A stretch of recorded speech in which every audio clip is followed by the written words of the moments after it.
Aquino and Mr. Ruru Madrid.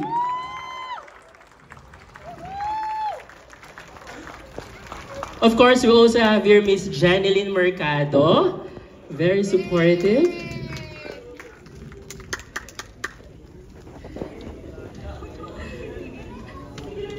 Ayan. Again, palakpakan po natin our lead cast, Sir Ruru Madrid and Sir Dennis. Isang mabilis at quick message lang po before we begin. Sir? Magandang gabi po sa inyong lahat. Alam ko hindi na biro talaga lumabas sa mga panahon ngayon, pero salamat po, sinamahan nyo kami sa napaka-special na gabi na to. Thank you po, na-appreciate po namin talaga yun. Maraming salamat. Enjoy po kayo sa pelikula. Wow, karangalan sa akin na mapasama po sa pelikula na ito. At gusto ko lang pasalamat sa pamilya na nandirito rin, mga kaibigan, at syempre sa aking #1 cheerleader, Bianca. Thank you, love you. At sa inyo po lahat, maraming salamat. Sana po magustuhan niyo po ang pelikulang ito. Thank you. Again, thank you so much for the press. Later na lang po tayo. So, we will enjoy first the movie and we'll lead our actors na po to their seats. Everyone. Yes, same.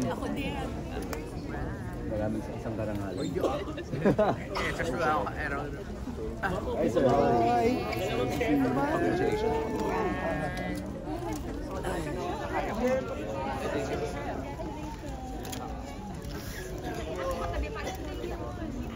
Hi, sir.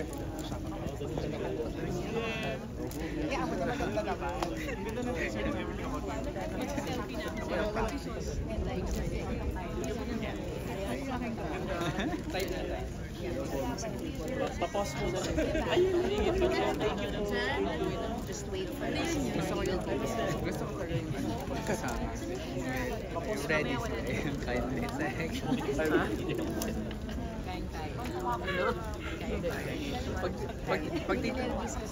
Pag tita-sings na kayo restaurant. Bakit? Kasi kami, nagdama na lang. Hindi kayo makakain. Siya na-text niya. Natatakot ako kumain na nga ako marami.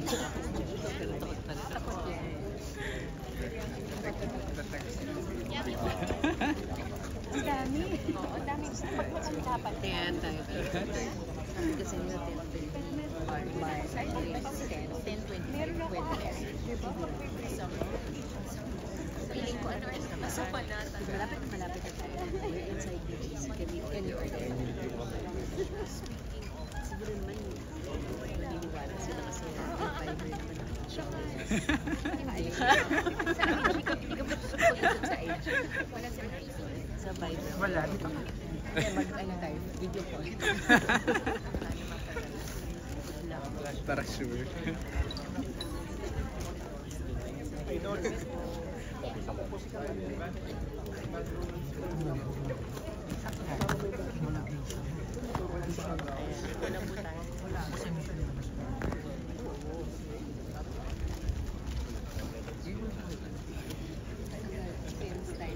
Timing mo yan. In the daylight. Alam naman ako nasa park. Hindi ko maalala kasi makakapag sa basta ang akala ko Sa baba. Pero,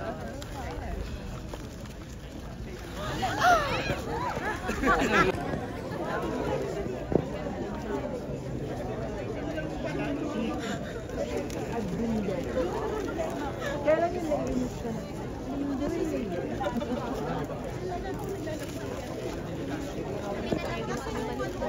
Pag delikado yung coverage na altas, alam mo. Sa TikTok. sino kaya sa amin tatlo ang unang nangyari? Parang alam ko na.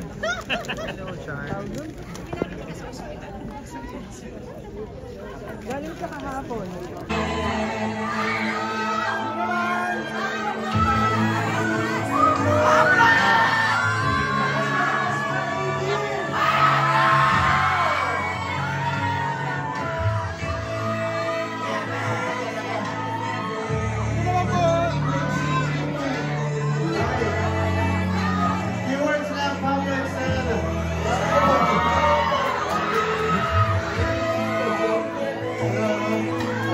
Kausapin natin sila.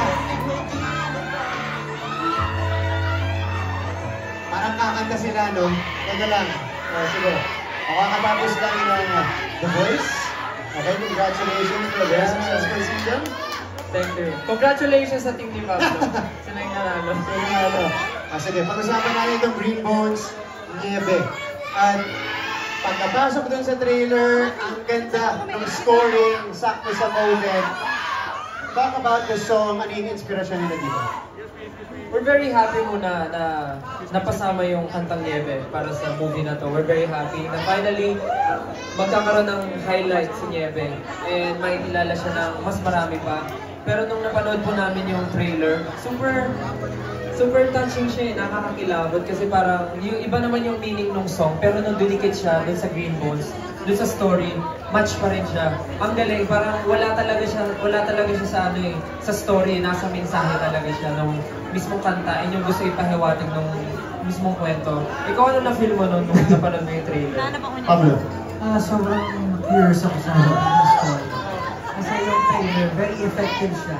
Actually, nagtataka ko kung napapaisip ako kung masama ba talaga si Kuya Dennis or hindi.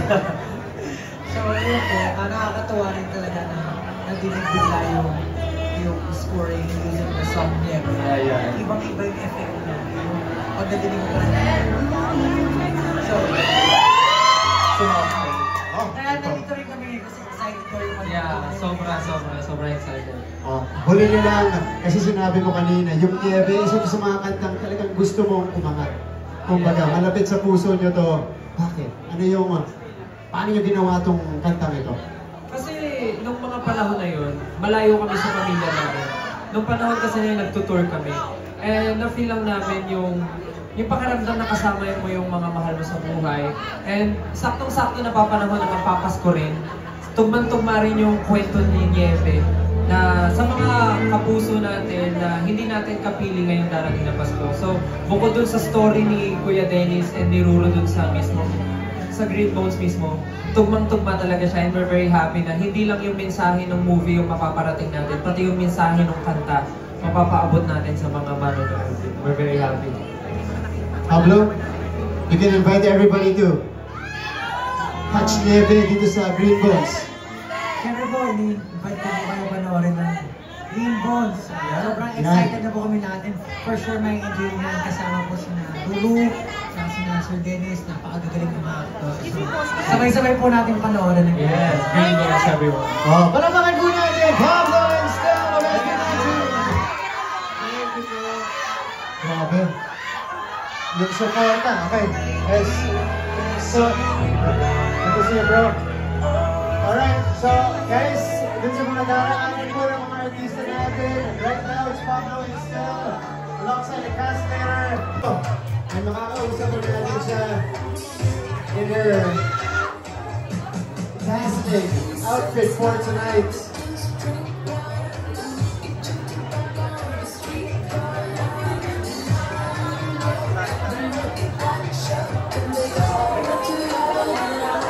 Ano naman daw, Miss Isa? No pressure interview. Hanti lang. Sa honor.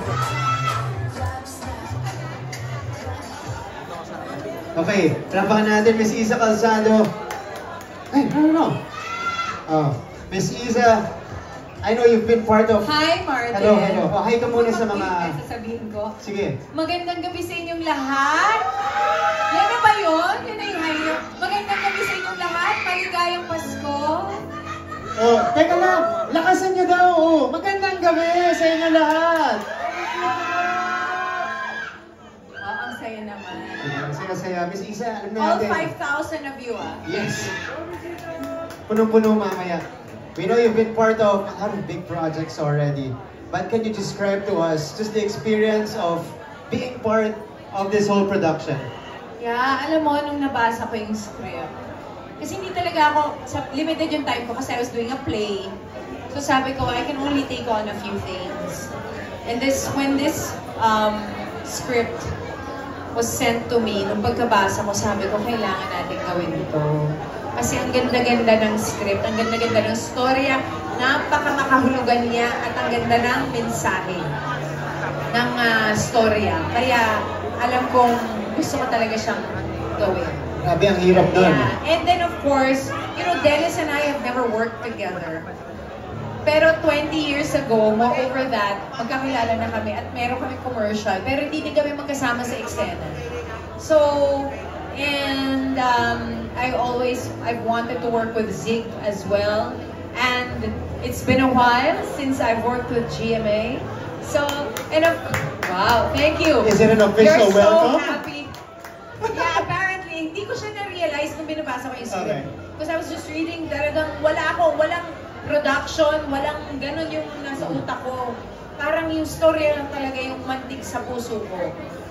Talagang, ang bilis ko siyang nabasa kasi sobrang excited ako malaman kung anong mangyayari. So, I'm so happy to be part of the film and sana maibigan ninyo at sabihin ninyo sa lahat ng mga kakilala ninyo na panoorin ang Green Bones at sana lahat tayo may makuha at matutunan mula sa pelikulang ito. Okay, huli na lang before we let you go and enjoy with your castmates. Ikaw, ano yung natutunan mo sa pelikula ito? Dun sa experience mo shooting it and making it. Shooting it. Sandali lang kasi ako 3 araw. Pero it's something that resonates with me. Isang bagay na alam ko na. Dahil ako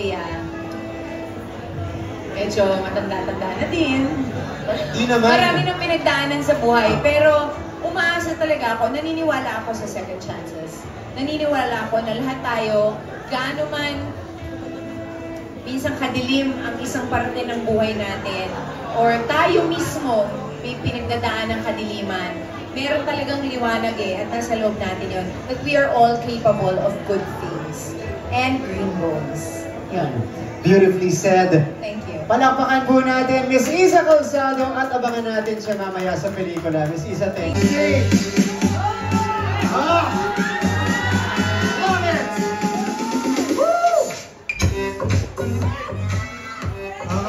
mga magandang gabi po mga kapuso, mga kaibigan, mga kapatid. Kamusta kayo lahat dyan? Maraming salamat po sa inyong lahat sa pagbibigay po ng inyong oras para po ngayong gabi sa premiere night ng Green Bones. Talagang pinusuan po namin to simulat sa pool. Binuhos po namin lahat ng aming mga kaya para mapaganda po ang pelikula. At yun po ay para sa hangarin na makapagbigay po ng inspirasyon sa bawat isang Pilipino na nandito ngayon. Maraming salamat po sa inyo. Maraming salamat dahil hindi na biro lumabas ngayon dahil napaka-traffic. Pero pinili nyo kami samahan ngayong gabi dito sa napaka-special na gabi na to para sa amin. Gusto namin ibahagi yung mensahe ng pelikula sa inyo, kaya sana po magustuhan ninyo. Salamat. Okay. Dennis, sinahin ko lang. Grabe yung hype mo kanina. Gaano mo look forward tong gabing to? Sobra kasi talagang para akong atakihin sa puso sa kaba, kaya nilalabas ko yung yung nervous ko. Okay. Sige, simulan na natin to. Ito simple lang para sa inyong dalawa. Sige, let's start with Ruru. Anong dapat natin abangan dito? Javier. Ganda ng pangalan eh. Yes.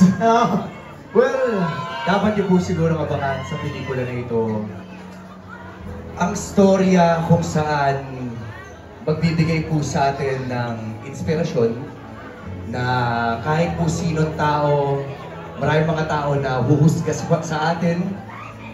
Siyempre hindi tayo perfecto, maraming mga pagkakataon na nakagagawa tayo ng mali. Pero hindi ibig sabihin nun, wala na tayong karapatang magbago. Kaya lahat po ng ito ay para po doon sa mga taong naniniwala na merong pagbabago at naniniwala na kahit na ano pang mangyari na papaligiran ka man ng kasamaan o kadiliman, pipiliin mong maging mabuting tao sa lahat ng pagkakataon. Dapat niyo po abangan.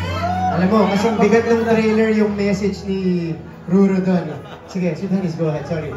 Ayun, yun nga, talagang nais namin iparating yung napakagandang mensahe na itong pelikula na to. Sana madala ninyo, kahit sa pag-uwi ninyo, ma-apply ninyo sa buhay ninyo. Dahil siguro, isa sa lesson talaga dito, malalaman nyo kung ano talaga ang purpose ng inyong mga buhay at kung paano nyo ma-apply ito sa araw-araw ng mga gawain. Kaya sana po, supportahan natin lahat ng pelikula ngayong Metro Manila Film Festival. Napaka-special lahat ng mga entries. 10 po ito, talagang magagandang pelikula na sana po suportahan natin lahat. Ibang klase, congratulations in advance. Grabe yung mga tao dito, nabanggit ko. Traffic, pero pumunta sila dito sa ating premiere night. Okay. Sige, imbitahan na natin ngayon